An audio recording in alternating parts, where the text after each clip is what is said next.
In this presentation, we explain the basics of the National Fuel Gas Code, as well as requirements and revision changes for 2012. The changes help clarify the requirements for usage of half-inch gas lines with Noritz tankless water heaters. ANSI Z223 NFPA 54 is the applicable code that specifies the requirements and methods by which all gas systems must comply. In 2012, the code was updated in an effort to keep up to date with changes in technology and the industry, as well as to clarify some key points that may be interpreted in a number of different ways. Let us review some of the most important changes as they affect the Noritz tankless water heaters. On this slide, we have a reprint of the natural gas fuel table as it currently appears in our installation manuals. This table is pulled directly from the previous 2006 version of the National Fuel Gas Code. At 10 feet, with a half-inch gas line, we are able to get 174,000 BTU. This is typically interpreted such that 1. Half-inch gas lines cannot be used for units with more than 174,000 BTU input, and 2. Half-inch gas lines can be used for units less than 174,000 BTU, but only up to a maximum of 10 feet. As the great majority of tankless water heaters are at 180,000 BTU or larger, this has resulted in the thought that tankless needs a 3/4-inch gas line. But is that actually correct? Here again, we have the reprinted chart from the gas code. Now let's examine in more depth what the code is actually attempting to convey. For example, let's say we have a Noritz tankless water heater that is exactly 174,000 BTU input. We have a half-inch gas line running from the gas meter assembly to the water heater. Now, also assume we have exactly 10 feet of equivalent gas pipe from the outlet of the gas meter assembly to the inlet of the water heater. At this point, we have matched the exact conditions from the previous slide. Now, remember there was one piece of information that we didn't consider previously. These designs are based on a half-inch water column pressure drop. In our example, we meet the exact parameters as the table, and consequently we can expect exactly a half-inch water column pressure drop on our system. So what does this mean? This means that between the point of delivery of the gas, which is the gas meter outlet, and the gas supply inlet, in this case the water heater, there will be exactly a half-inch water column drop at 174,000 BTU usage. If we measured a 7-inch water column at the meter, we would read a 6.5-inch water column at the water heater, or if our meter pressure was 6 inches at the outlet, the gas pressure available at the heater would be 5.5 inches. Let us examine what this indicates by examining the actual code. In the gas code, the table displayed shows an allowable half-inch pressure drop. But does that mean we are limited to a half-inch pressure drop? No. Here on the slide, we have reprinted what the actual code says. In clause 5.4.4 from the code, it states that the supply at the inlet of the appliance must be greater than or equal to the minimum pressure required by the appliance. For the current Noritz models, the minimum supply pressure is actually 4 inches. So this means the gas supply pressure at the Noritz need only be greater than 4 inches when the unit is at maximum input. Putting this thought into practice, let us re-examine the example from before. Remember, Noritz tankless water heaters require at minimum 4 inches to operate properly. This means that with 7 inches of pressure at the meter, there is a potential 2.5 inches more that can be pulled from the line and still meet the requirements. As another example, at 6-inch meter pressure, there is still 1.5 inch of drop that is permissible. Larger pressure drops mean more gas flow capability. This means if we take advantage of this larger gas pressure drop, we can pull more BTU and potentially reduce the size of the gas line to half-inch. And this brings us to the recent 2012 code revision. To help clarify this issue, 2 tables were added that help to frame the changes that we're talking about. A copy of one of these tables is displayed here for reference. The first important difference to note is that this table utilizes a 3-inch pressure drop as compared to the previous half-inch drop. The larger pressure drop allows for a larger mass of gas to flow, provided there is adequate pressure to back up the flow. Here is the second important difference to note. On the chart, there is a stipulation for initial supply pressure that is not there on the half-inch pressure drop chart. Notice that the line stating that the intended use is for initial supply pressure of 8 inches of water column or greater. The result of this stipulation for higher initial supply pressure is that we can now obtain higher inputs. Now we're able to power a full range of different Noritz heaters on a half-inch gas line depending on equivalent distance and BTU input as depicted above. In the table shown on the previous slide, it stated that intended use is for initial gas pressures above 8-inch water column. Where did this reference point come from? Well, the code also helps to clarify this issue as well. In Annex B-1, it explains that 5 inches is the highest minimum gas pressure required by commonly used residential gas burning appliances. For example, remember that Noritz water heaters require a minimum of 4 inches at the inlet. If we had designed our system to give exactly 4 inches when the heater is running, imagine there was a gas range downstream that required 5 inches as its minimum to operate. As we move down, pressure will be lower as more and more gas is pulled off. This means we could see even lower than 4 inches at the range. This appliance required 5 inches, and we are supplying some pressure under 4 inches. We are all but guaranteeing combustion issues for the range. This example helps to highlight that in designing a residential gas system, 5-inch water column should be considered the minimum system pressure. Working back, allowable pressure drop can be calculated by taking the initial supply pressure and subtracting 5 inches. So in the table we see this in practice where the 8-inch minus 5-inch gives us the 3-inch pressure drop listed on the table. However, just because we have enough gas to supply the Noritz water heater, that's not the end of our discussion. Other gas-burning appliances and their individual requirements must also be taken into account. If the minimum gas pressure is not available for all of the other gas equipment on the line when they are turned on, there could be issues with proper gas delivery. For example, let's just say that there is a clothes dryer requiring 4 inches, a furnace requiring 4.5 inches, and a range requiring 5 inches. In this situation, if we had sized the line such that the Noritz has just enough gas while at the maximum input, that is, line pressure drops to 4 inches when firing, what would happen if other appliances start to fire? Well, if we had, say, 4.5 inches available at the range and the minimum for that range is actually 5 inches, the range could experience a flame loss. Looking at the same situation for the furnace and our clothes dryer, we may have the same situation.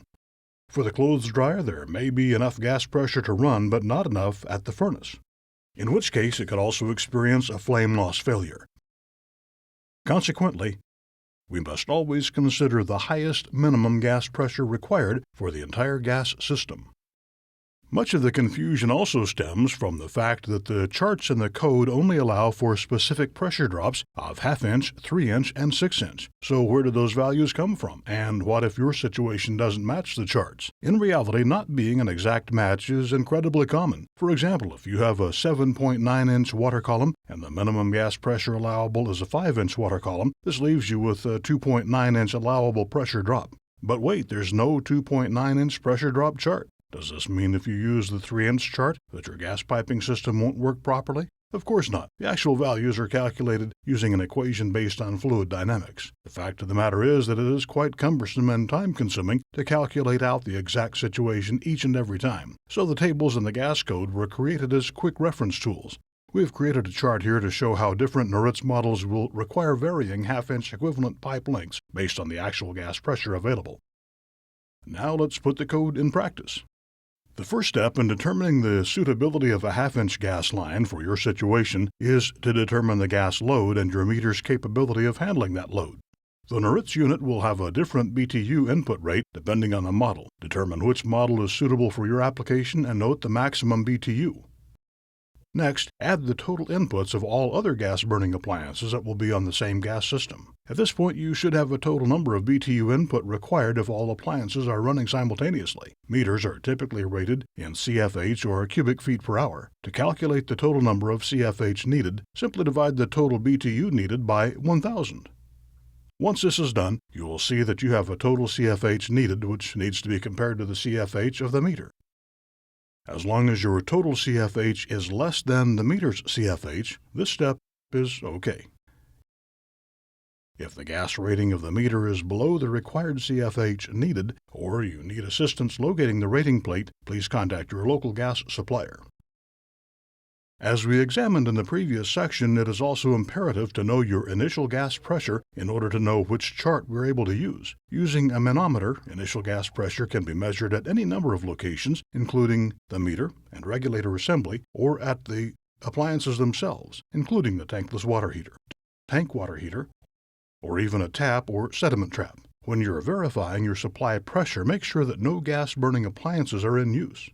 If, however, you are unable to locate an adequate location to verify your gas pressure, contact your local gas supplier. The third step is to use the gas line sizing charts to calculate your maximum straight pipe length. For example, say we decide on a model NRC 1111 unit. Locate the desired model on the chart. Next, we take our previously found supply gas pressure at the meter. In this instance, let us assume that we have an 8-inch water column. Locate the column that is at or above the gas pressure you found, always round up. Now at the intersection where these 2 points meet will be the maximum allowable equivalent straight pipe length. In this instance, we find that the maximum is 46 feet. Next, we have to calculate the piping length between the meter and the Noritz water heater. In this example, we find that we have 28 feet between the meter and the Noritz unit. This will be our total straight pipe length. Now that we have determined our total straight pipe length, we must now correct for any fittings that are present on the system. Listed above is a table of some of the more common gas fittings and their corresponding straight pipe equivalency. Take special note, Noritz strongly recommends utilizing 3/4-inch ID gas flexible connectors when available. The straight pipe equivalency of the 1/2-inch ID gas flex lines are very high compared to 3/4-inch ID flex lines and can cause a gas supply issue quite easily if not properly planned for. On that note, pay special attention to the packaging of the gas connectors. It will have information about the length, inside diameter, outside diameter, but also the maximum BTU the connector can support. Always ensure the connector selected is capable of supporting the maximum BTU range of the heater being installed. Going back to our example set up before, now let us calculate the equivalent piping length of all of the fittings present between the meter and the Noritz water heater. Here we see that there are 3 90-degree elbows, 1 T, 1 gas flexible connector, and 1 shutoff valve. If we refer back to our chart from the previous slides, we have the following straight pipe equivalents: 1.55 feet for 90-degree elbows, 3.10 feet for the T, 4 feet for the 3/4-inch ID flexible connector, and 0.36 for the full port shutoff valve. If we total this up, we obtain a total of 12.11 equivalent feet of straight pipe. Here in total now, we have a total of 12.11 feet for all the fittings present between the heater and the meter. Now that we have determined the total amount of straight pipe, 28 feet from step 4, and the equivalent length of straight pipe, 12.11 feet from step 5, we can now check to see whether this falls within our guidelines for 1/2-inch piping. Remember, from step 3, we determined that 46 feet was the maximum distance we could travel with a 1/2-inch gas line, given our conditions of 199,000 BTU input step 1 and 8-inch supply pressure step 2. In this case, our totals from steps 4 and 5 equal 40.11 feet, which is less than the 46 feet we found from step 3. It means everything is okay. However, if it turns out that your equivalent length is greater than your maximum allowable length, you're left with 2 options. Ask the gas company to raise the initial pressure or increase the gas line size.